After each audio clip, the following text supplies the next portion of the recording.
Hello, everyone, and welcome to the midweek program at the J.C. Raulston Arboretum. My name is Blake, and I'm the education assistant here at the Arboretum. And today we are in the lath house because we are going deeper in the garden, talking about ground covers. And there are quite a few ground covers scattered about us here in the lath house. And Tim Alderton, our research technician, is going to be here talking about all these little ground covers, as well as a whole bunch of other ones. So we're going to highlight a bunch. We're going to show you some pictures and some plants, and it'll be a good time. Okie dokie, and that is enough announcements from me for today, so I think we can pass things over to Tim to show us a little bit about ground covers. Okay, let's see, this one is kind of a challenge for me. It may have been scheduled, as you see, with Mark instead of me, but it turns out I get to be the one on this one, so I wasn't quite ready for this, but I think I've come up with something. So ground covers, it's like, I was joking with one of our other coworkers, Joy, yesterday, and she says she's not a plants person. So she says for ground covers, for her, that meant a blanket or a piece of plastic that you put down so you sit down and so it's dry whenever you get on the ground. So that we're not looking for that today. We're not looking for a picnic site. We're looking to cover some ground in your garden to make it aesthetically look better, and also it might control erosion, and just in general, it keeps down the weeds if you have something that is there. And we're right here in the lath house, which is actually full of all kinds of stuff around me here that could be considered ground covers. And I've been going back, I selected about 15 or probably 20 some different things, but there's so many more than that. I was realizing, just as I was walking here, I should have talked about that and that and that, walking up here to the lath house. So I'm just going to give you an overview of a handful of things that have caught my eyes in the last few days here in the garden that may work for you. They may be some of the run-of-the-mill things, but there may also be some cool plants you've never heard of, and using some other plants that you might not think of as a ground cover as a ground cover. So I'm going to start out, for Blake's sake, I made a list and it's alphabetical. So I'm going to try to stick to that because I gave him some photos that hopefully he can superimpose over things that you can see things a little better than what I can show you right now from in here, and without having to trek all over the gardens to get actual samples of these for you. So I'm going to start out with just some samples here, and those will be cues for, I'm hoping, Blake to maybe show you some other better images. But so my first one I have on the list, it starts with A, of course, and it's an Acorus. And I don't know if, I'm hoping a lot of you have grown Acorus. This is Acorus gramineus Ogon here. It looks like a grass, but it's not a grass. And its common name is sweet flag, but it's not a flag, which is an iris. This is a group of plants that they're actually in their own family, the Acorus. It's kind of a branch off of the Araceae, so the Jack in the Pulpit family or the philodendron, whatever those house plants that are, this monstera and stuff, are all distant really related to this. This is a sister family. So, but anyways, I like these. These are great and very versatile plants, especially Ogon, which is readily available. It will grow sun or shade. That is, in the sun it does need some moisture, but it can be grown relatively dry in the shade and do happily be fine. But in the sun, it can be even submerged part way. I have this growing in not as a ground cover, but I have it actually growing in a container in our Cascade garden, and it actually roots into the wall over there and it crawls around wherever it pleases. But I like this as a ground cover, and you can buy a small plant and you can divide it up, and we have this in a big patch in a few places in the garden, including the Asian Valley and our West Arboretum.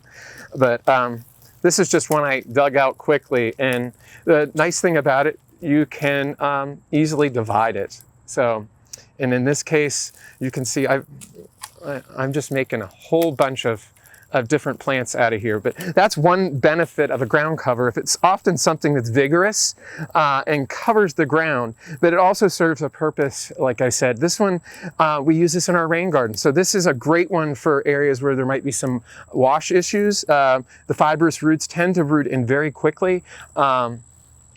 And it's just a great plant for that. There are some other cultivars. This one's a Ogon, which from what I'm told in Japanese typically means golden or gold. And so, but there's other ones that have white variegation. There's some, this is a tall growing one in relative respects for gramineus, and it gets about 12 or 15 inches tall. But there's some itty bitty ones. If you just need a small scale ground cover, there's Aria minima, which is a really cute one. And then there's some other ones that are just green as well that are only a couple inches tall too. But so that's my first of one of my selections for a cool ground cover.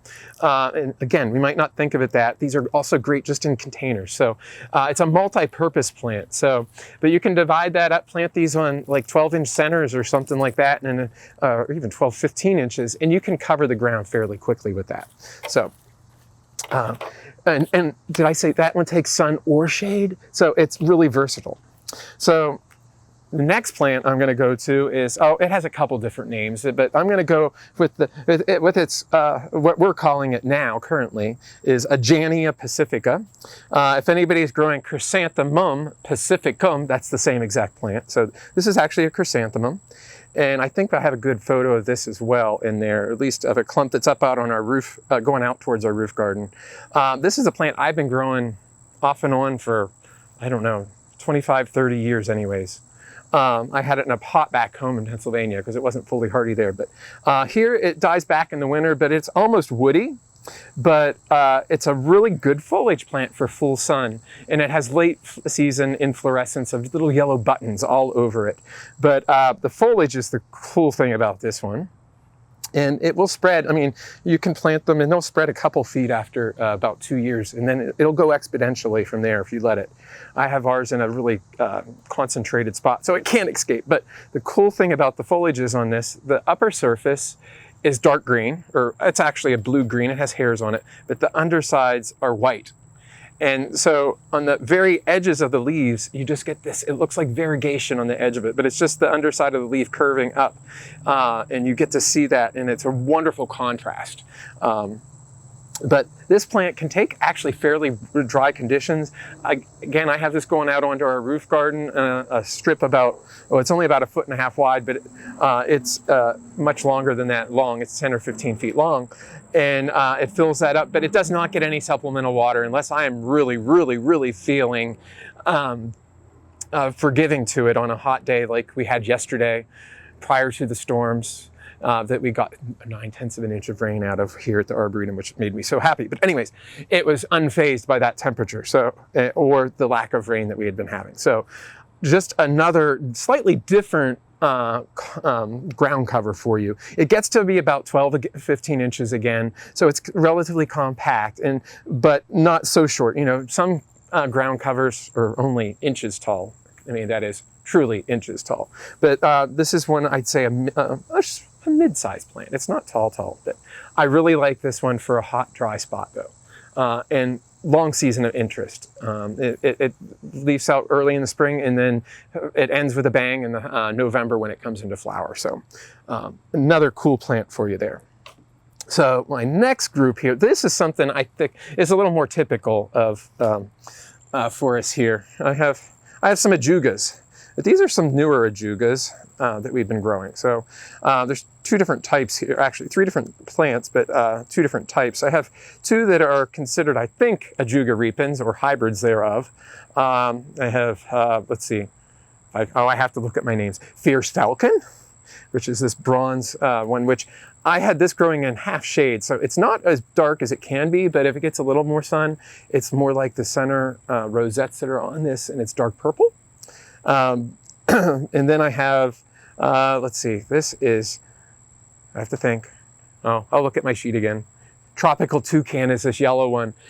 In the shade, this one is just a bright green. It takes on, I have some in our perennial border too, and some patches, and it gets more tones of gold on it. So I really like that. And also the petioles, I don't know if you can see this on here, Marshall, or not, but there's purple in there. I think that's, down in there. And these get blue flowers in the spring, so they're nice. And then there's this diminutive ones, and I think I don't have this one on the list, and there isn't a picture of it, but there's a couple other ones. This one I think is something Nightingale. There's a whole series of birds names. Anyways, I'm really liking these. Add some new dimension into the Ajugas, which have been around for a long time, used as ground cover plants, typically though for shade. These will take a fair amount of sun, and they are happy as a clam as far as I'm concerned. And you can actually, they're super easy to propagate. These are patented plants, so you do pay a little bit of money initially on these, but they are ground covers, and you can divide them readily, and you can cover some ground in your own landscape with just buying a relatively small plant. If it's happy, and it's not hard to make them happy, they are great ones for you in the landscape. So my next one's here. Let's see, where did I stash it? Oh, right over here. I have stuff stashed here and there. So the last couple ones have been non-native plants. The Acorus, that's an Asian plant. The Ajania pacificum, that's again an Asian plant. The Ajugas are Eurasian primarily. They've naturalized here in the United States, but so they're not native. But I have a couple native plants, and this is one of them here. This doesn't look like much right here, but this is one of our native Carex. And this one, I didn't look to see where specifically it is native, but I'm pretty sure it's native to North Carolina even. This is Carex cherokeensis. So with the Cherokees, Native American group, of course, and very prominent name here in North Carolina. So this is one of the Carex that we have here today. This is about a 2-footer when it's in flower and actually in the ground.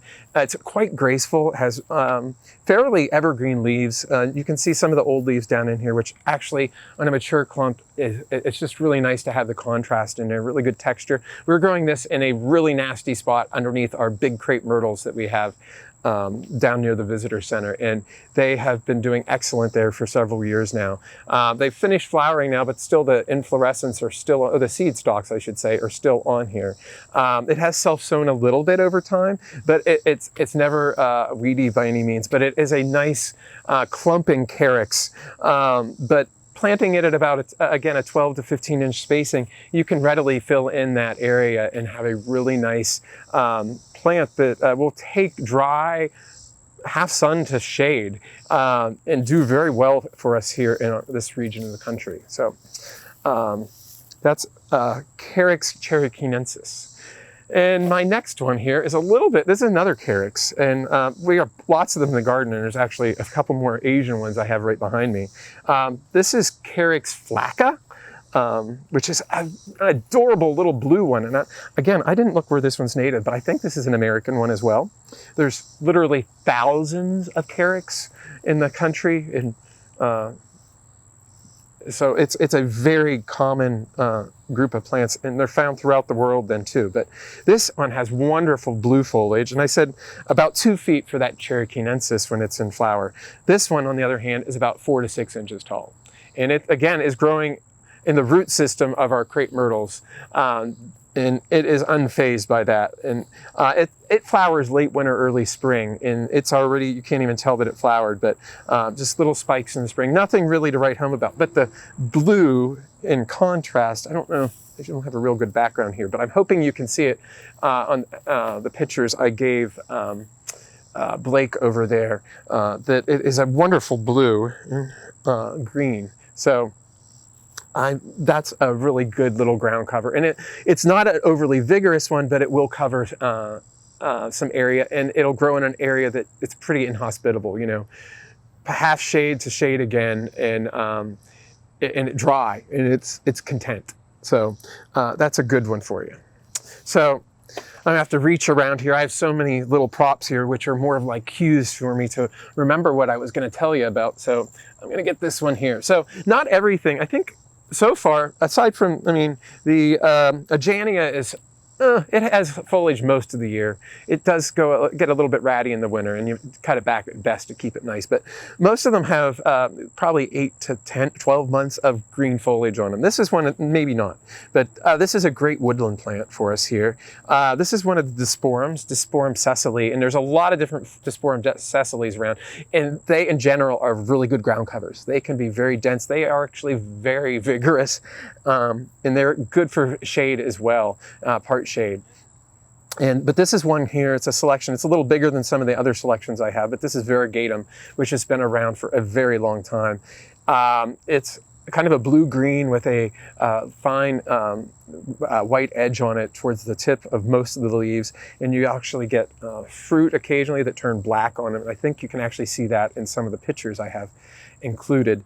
This gets to about a foot tall, but it will grow really well with some competition, in the shade again. It's not finicky at all.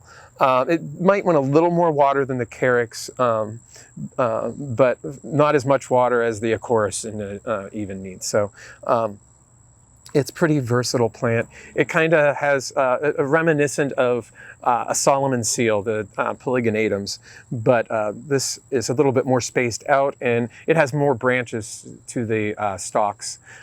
So it's a nice one to include in there. Great with hostas if you want to have something to interplant with larger hostas, or even around some evergreen shrubs. It would look nice in a shaded area as a carpet of plants in that area. So moving on, I think I'm going to skip that one, but we're going to get something for the sun. So I think I included a picture of this glandularia. Let's see, canadensis Homestead Hot Pink. And I actually saw this yesterday when we were setting up for a trade show, which is where, Mark and Greg have been this afternoon. It was a trade show with the Johnson County Nurserymen's Association at the fairgrounds. But anyways, this is one of the newer verbenas, a landscape verbena, not necessarily, and that's when I said glandularia, that is the new specific epithet for verbenas, more or less. So I will use those interchangeable now. That is the spreading verbenas, not your verbena veneriensis, which would not make a good ground cover. Anyways, this is one we've had in our color trials now for, I think this is maybe its third year. And it actually has persisted. Sometimes they don't persist for us, but this has been a good one. It has some nice, really hot pink or rosy pink buds to me. Actually, it doesn't have any warm tones to it. It's pretty cold pink. But anyways, it's done quite well for us. It's still flowering in the garden right now, and it's been flowering off and on since probably late March, early April. It's a great one for full sun, and it'll take well-drained soils. Giving it a shearing in late summer might be a good thing, just to encourage it to persist a bit longer, because verbenas are not always long-lived plants on their own, but they can make an effective ground cover, especially in those warmer, sunnier spots. And it also gives you color, which is a nice thing. And it tops out anywhere from 6 to 12 inches, depending on if it's kind of growing up among other things, or if it's just there with itself by itself. So that is a little bit different verbena for you. It's not the prissy ones that are not a little more finicky and harder to keep in your garden. So a good one there. So I'm gonna get a quick swallow of water here before I transition to the next plant here. So I have a Gaillardia. You're probably saying Gaillardia. Those are a short-lived perennial that has like a tight clump. And yes, most Gaillardias are that way. They often are grown as annuals even for us. They tend to flower themselves to death. But there's one group of Gaillardias that have impressed me as long as I've been working here in the South, both here at the J.C. Raulston Arboretum and when I was at Plant Delights Nursery prior to being here. And it was Gaillardia estivalis. And I have in the garden that while I've been here, I've been growing this white one, which let's see if Marshall can actually see that on here. Can you see that one? So this is one, it's a federally endangered one. There's a couple different forms of estivalis, and this is Gaillardia estivalis winkleri, which ranges from white to pink shades and purple. Your typical Gaillardia is yellow or orange with a brick red center. So these are a little different on how they grow. They don't form these rosettes that are short-lived. These are really persistent plants that have a stoloniferous habit. So they really actually do act more like a ground cover. The other one I have in my other hand here, I have a picture of that's a fairly decent, is Gaillardia estivalis glitz and glamour. This is one that I don't think it's a winkleri, so it's not as problematic at getting a hold of because of that, thank goodness. But they both, if they're given anywhere decent soil, will spread like wildfire. I have 2 massive clumps of this glitz and glamour now, only after 3 years, I think. I think we planted 5 in one spot in 2000, I think 20, or is it 21? I've forgotten now. And then another set, yeah, it was in 2021, or 2020, I should say, we planted the first set. Second set we planted in 2021, and there were 2 different patches of 5 plants. And well, they have both they were planted, you know, on a 1.5 foot or so apart. They are now about 20 feet wide, the patches, and it's one that you have to watch who you plant it near, because it will eat up its neighbor. But it is a spectacular plant. Both of these, when they're grown in isolation, clonal-wise anyways, they don't set seed, or at least very little fertile seed. And so they just keep on flowering the entire season. They've both been flowering probably since late April, early May in reality on some of these. I'd say early May, definitely. And they will go right till November. So these are blooming machines for us here. And the pollinators adore these. Going back to what Blake was saying about the pollinator count this coming weekend, or on Friday and Saturday, these would be great plants to set up your self in front of if you want to watch and see what is going to come and do a count from there. But these are some that I really adore, and they are long-lived perennials, unlike so many of the other Gaillardias. Okay, so probably some people, you know, in their yards have a shaded area where they either planted, or someone else planted, or a bird planted English ivy.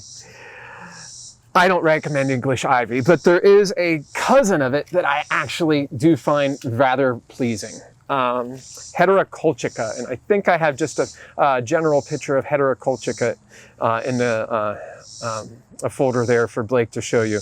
It has a bit coarser look to it than most of your English ivies. This is a Persian ivy instead. It doesn't, it's a little easier to maintain. I like them quite a bit more so than heterohelix, and I don't worry about them taking over the world. They do flower and set seed, but at a much reduced quantity to those of the heterohelix. And they do spread horizontally when they are juveniles and go on the ground, but it is at a much reduced rate, and you can keep up with it. So we only have 2 forms in the garden right now. We have the straight species, and we have this one, which I'm holding a piece of, which I actually managed to find one that was an adult shoot on the ground, of all places, because they normally don't do that. But this is Sulphur Heart, which is a really good gold splashed form of Heterocolchica. Great alternative, like I said, to actually growing English ivy, and I don't worry about it. You can keep, it's not going to take over the whole neighborhood if you forget about, don't keep up with it. It's a bit, like I said though, it's a bit coarser. It doesn't have as many spots along the ground that it roots in, so it's easier to get rid of. Or as it starts to climb up a tree. You can let it climb, but and it will flower almost definitely if you let it climb. But again, it produces so many fewer inflorescence. It's way safer to plant. So if you want to plant an ivy, a hedera, this is what I would plant instead of heterohelix or one of its cultivars. And again, it'll take the same conditions, shade to sun, they don't really care. As long as you don't transition them, that is, you don't cut down a tree all of a sudden and give them full blazing sun when they've been having shade. They will burn, since we had to do that a couple weeks ago here at the garden. But great alternative to English ivy, Persian ivy. So moving on. I have, I'll just let you bring up a picture of Heliotropium and Plexicoli. This is another plant. It's a South American native from, I believe, Argentina, Uruguay, Paraguay. It seems like there's a bunch of plants we can actually grow from there that do well here. But I could be wrong on my specific regions that it's from. But this is a butterfly magnet and pollinator magnet. It's a heliotrope. So a lot of the what we think of as heliotrope arboretum, which is a very fragrant, heady baby powder type smell to me whenever we grow it. We can't grow that here as a perennial, and it's a much larger, it's a shrubbier plant. This, on the other hand, is a prostrate growing plant, about 6 to 8 inches tall, but it might go 15 to 18 inches wide, if not more. And it likes to self-sow, which it can be a little problematic, but I have been able to control it with no problem. You can pull it out, dig it out, and where you don't want it. And we have it in our perennial border and a few other places over here where it has let itself, I've let it stay there for a while, and I have removed it from other places, but it is a wonderful plant to have for its capability to feed so many pollinators. It gets mistaken typically for a verbena, though it is not. It's actually in the borage family, and the inflorescence is actually scorpioid. It looks like it kind of coils in like that at the tail of a scorpion. So it's not the umbel that you get on a verbena. But I really like that plant, and that specific species, it has naturalized, or it will naturalize readily, and it can form, I use it not as a large-scale ground cover, but as an edger, an edging ground cover in front of things, because it doesn't really, it's 6 to 8 inches tall. It doesn't cover up too many things unless they're smaller than itself. And it goes totally winter dormant for us, but then it comes back up and readily starts flowering by April typically here, maybe May at the latest, and then it continues right till frost. So it's a wonderful plant. It's a ground cover, using it as a pollinator plant as well. It's one of those dual purpose plants, and it has a wonderful lavender little flower similar to forget-me-not, which is actually very closely related. So from there, we're going to jump to a couple other plants, which are actually here in the lath house, but I have gave Blake a few pictures for them.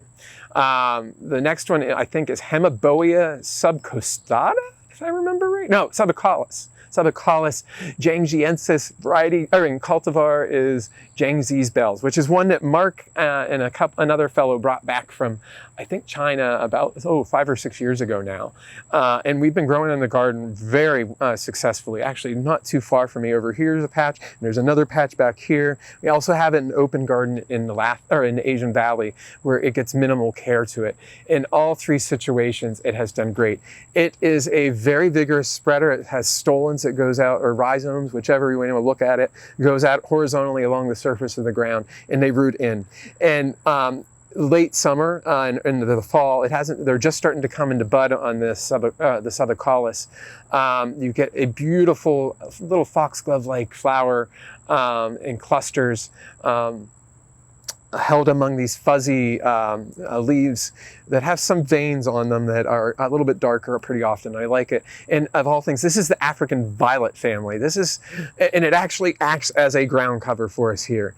I spoke recently at the Gesneriad Society national meeting in Richmond in 1st of July, and it was one I said, you can use this as a ground cover, and many of them understood entirely what I was saying. It's a very versatile plant in that sense, but you can also contain it into a container too if you want. But it makes a good ground cover. The patch over here has been in the ground for like 2 years, and it's now like 6 feet wide in all directions. So very vigorous, late season bloomer, and it's a shade plant. So though we have it in part sun in the Asian Valley as well, and it's doing quite well. So the one after that is, I alluded to a few minutes ago, was Hemiboea subcostata. And traditionally that species we've had selections that flower in the late summer on that one. And it's more or less a pure white flowered species. It's a little bit taller than, or had been a little bit taller. The one Mark brought back some seed, I'm going to say 6 or 8 years ago now, and I have at least 3 patches in the lath house here. And well, we do have to control it. It will eat up its neighbors and try to engulf them, but it is a cool one to grow. And the open garden, it's going to be a little bit more restrained in that. We have some really good conditions here in the lath house, but again, it will act as a small scale ground cover. And it also has really cool foxglove-like flowers. The selection, or the seed strain that Mark brought back, it flowers starting in July, early to mid-July for us, while previous selections that we had in the garden would typically wait until the end of August. So this is a way earlier form. It's the same species, and it's a little bit more compact, but still going out horizontally as subcostata does. But again, African violet relatives as a ground cover. Who would have thought? So something a little more familiar that you might use are junipers. So we're going to a totally different thing here. I think I have pictures of one of the old standbys, and let's see if I can do this. I have Juniperus horizontalis Bar Harbor, if I can do it on a Maine accent there. I might get in trouble with some people. No. This has just been an old standby juniper forever. It's wonderful blue-green foliage, and it's a really nice, compact, fine-looking plant. I also have gold carpet, I believe, or golden carpet. I can't remember. I didn't write actually the cultivars down here, but I think Blake has a picture of both of those on there. But there's a whole bunch of selections of, in particular, Juniperus horizontalis, which if you need a good full sun, maybe light shade at best, conifer ground cover that's going to give you something there the whole year, or ever blue or ever gold in the case of some of these others, they make a really good ground cover, and they're really resilient. They are naturally adapted to growing on very little soil in the wild, and they're very cold tolerant, but they're also very heat tolerant for us. And they're very compact.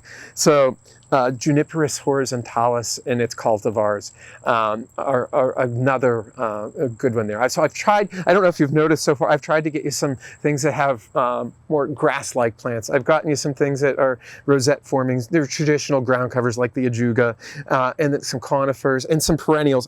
I'm just trying to give you a variety of different ideas. Not everything has to fit that normal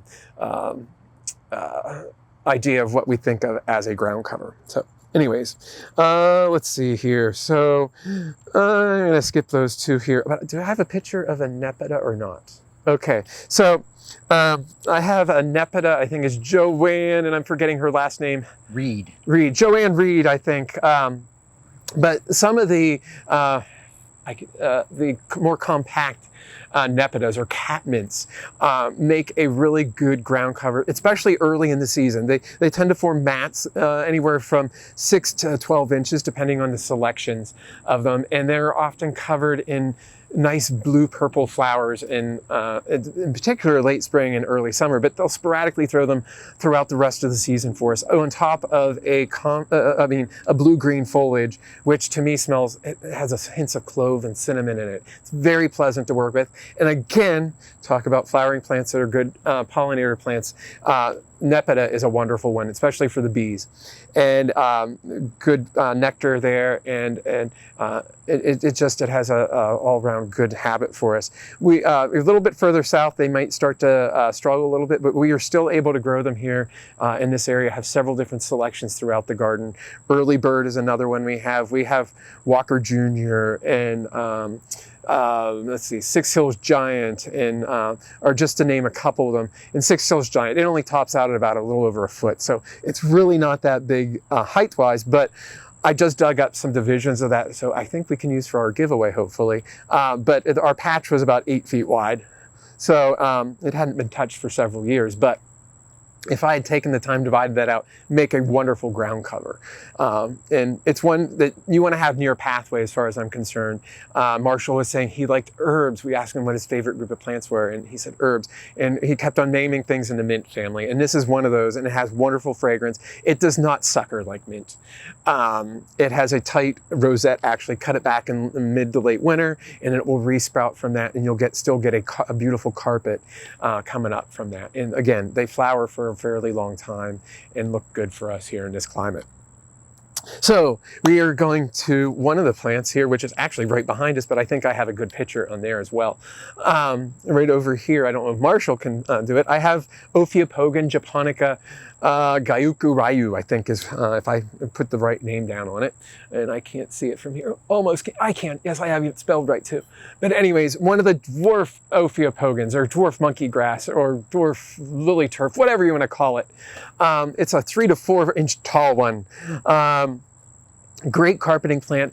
It's one that people ask now, can I use that as a walkable, and a walkable plant? And it's like, no. Actually, where Marshall is standing, I have actually planted it various times through a stepping stone pathway, and it gets stepped on too much and disintegrates, but it does the edges very well. So I wouldn't use it as a anything to walk on, but it does give the appearance of a nice evergreen lawn. And if you get down in there at the right time of the year, it'll have turquoise blue fruit in there, but you have to look for them. Unfortunately, they aren't on top of the foliage, even though it's only 3 inches tall. They're at the bottom 1/4 inch of that foliage, I think. But anyways, wonderful little ground covering Ophiopogon for us, as well as so many of the other Ophiopogons. I would much rather plant an Ophiopogon than a Liriope. Even Liriope spicata, muscariis, I kind of cringe sometimes because they do like to self-sow and naturalize readily. And spicatas are even worse. They just like to run and run and run. But I don't worry about my Ophiopogons typically. They tend to be clumpers or much more manageable, like this little dwarf one, Gayuka-ryu. And unfortunately, it's you pay a mint for this little thing, but if you get it, you can divide it and space it 4 to 6 inches apart, and it'll form clumps. And then you can come back and divide again in a year or so, and you can make a clump patch go pretty quickly that way. So that's enough about that. So let's see, where do I have that plant? So my next one is Pachysandra, and you might ask, Pachysandra. Yes, we have a native Pachysandra, which I recommend. We do have Pachysandra terminalis here in the garden, which does make a good ground cover, but it does get a bad rap sometimes, especially further north where it's happier than it is here, though it does grow here fairly well. Except for when it's real dry, since one of my patches out at the street was saying, I hate this weather we're having. It's too dry underneath this oak tree. But we have Pachysandra percumbens, which is a southeast native, and I think it's called Allegheny spurge or something like that. But this is a boxwood relative of all things, and for us, it typically it gets a little bit ratty by the late winter, but it is semi-evergreen in reality. In the foliage early in the fall and winter, when it cools off, right now it's pure green, but it will take on bronze tones, and it'll often have a pattern in there on the foliage as well. So it is quite attractive through the season. But in the spring, when it first, I recommend cutting it back. If you have time, but you don't have to. There are beautiful white flower spikes that come up underneath, or at the base of where the crowns are on this plant. It tops out at about 8 to 10 inches again. So it's a great one for dry shade, and it is a native ground cover again. So, and it's a good alternative to its cousin, the Japanese Pachysandra, which again, like I said, gets a little bit of a bad rap, but it's again, the boxwood family. You don't think of this being a boxwood family. But, so now I'm going to confuse you guys, because if I can find them, if I can't find them, I also, here they are. We're going to talk about Phedamis. Does anybody know what Phedamis is? Do you know what a Phedamis is? No. You don't know what a Phedamis is? Blake? Yes, you do. A sedum. Oh, geez. It's one of the new names for sedum. Oh, they've split the genus of sedum up into, I don't know how many different genera, but one of them is Phedamis, and I have a couple different ones here on the list. And one I've been growing in reality for decades. Let's see, is that the first one? Yes, spurium, sedum spurium, or Phedamis spurius. I think I misspelled out on my list here, but I think it's probably correct on there. Voodoo is a particular one here, which is an improvement one that came out of probably in the 90s. I remember, to tell you the truth, but The original one was dragon's blood that you would see, but it's a great low-growing sedum. We have some really nice patches out in our conifer garden. I don't water them. They will later on in the season have pink flowers on them. It just has a nice succulent bronzy foliage at this time of the year, but that's voodoo. And it's a whole 3 inches tall. It's so difficult to propagate sedums too. As long as you don't overwater them. Maybe not even water them unless it's super dry. So anyways, the first one there is Fetimus or sedum spurium or spurious, depending on what name you want to give it for a genus now. So, and then the next one I have is actually growing just outside of the Lath House Japanese garden area. This is Fetimus. Celskianus, and this is one called Goldilocks. There's a bunch of other sedums too that are great for as ground covers. Tetracticum, I cannot spit it out. The Chinese sedum is one. Secokianum. Anyways, there's a bunch of them. Eminensis. These are just two that I selected for today, but a lot of them will take full sun to partial shade and be just happy as a clam. And you can get either typically red to pink, or white or yellow flowered selections on them. And so, anyways, those are another group to include in your ground cover repertoire. So let's see who else I have. I did have. Here we go. This is one that multi-purpose again. I like multi-purpose plants. This is an evergreen creeper for us. This is Rubus rolfii, and I know my interns over the years have adored this plant, and I think several of them have talked about it over the years, and I totally agree with them whenever they do their favorite plant walk. And I've gotten to the point I have to say, no, you can't do that because that was done the last 3 years. But this is Rubus rolfii, or you may see it erroneously called Rubus calcineum, and it seems like there's another name that it goes by too sometimes. But anyways, this is wild collected form that Mark brought back, let's see, I think in 2008 or 2009 on one of his first trips to Taiwan. Brought it back as seed. But this is a raspberry, and it's creeping, and it has some prickles on it. It's not bad. And if you've ever had raspberries in that is the upright raspberries and they start taking over your garden and you try to dig them out and they still refuse to go away, or a blackberry, you don't have that problem with this. This only roots in a couple inches, so you can get rid of it. But it's also a wonderful ground cover. It will form a solid mat of foliage, only 4 to 6 inches tall. It's evergreen, and it has these beautiful quilted looking leaves. And only a time I've had issues with it is super dry weather, because my soil is really well drained where I had it planted and it was drying out because it has those shallow roots. But it does well for you. The flowers are pretty nondescript. They barely have petals to me, but the bees adore them. You will look down one day on if it's grown in a sunny area and the ground will be moving when the bumblebees are there. So it's a good pollinator plant. It's a great evergreen ground cover, but the bonus, it gets fruit. And they're a little golden raspberry. They're a little tart, but they are very much edible. I'm not big on raspberries because I call them gravel berries, but I do actually partake of these when they are ripe in the garden. And they do stand out against the foliage too. And I think Blake had a decent picture that I grabbed with some fruit on it there that you can see. So that's another one, and it'll take full sun to partial shade. And if you get into the shade, it doesn't want to flower. So you miss out on that, and it kind of gets thin. But if you give it some full sun, partial shade, you typically get some flowers and fruit both. So, and like I said, it's wonderful for the pollinators. So I'm getting closer here. I'm running out of time, and I'm also thinking, do I have the irrigation coming on at 4 o'clock in the Lath House? Okay. So, so we can't take too long. Yeah, I have about 8 minutes, and we can rush things out. But anyways, next one is a sarcococa. I'm going back to another woody plant. So this is one of the sweet boxes. Winter flowering, small flowers on them that are white, and they're sweetly fragrant in the winter. But this is one, this is Hookerianum variety Didyma, and I have a specific cultivar on there which I do not remember. Which Blake has it on there. Fragrant Valley. Fragrant Valley is the trade name, and it has a terrible other name, which is its real name. But anyways. Sarcid 1. Exactly. Like I said, a terrible real name, but the Fragrant Valley is that. So this is a good ground cover. Some of the Sarcococcus get 3 to 4 feet tall. This one, on the other hand, about 8 to 10 inches. And it slowly forms a patch. You might divide it up and shift it around or plant in mass every 3 feet apart, and you'll quickly fill in.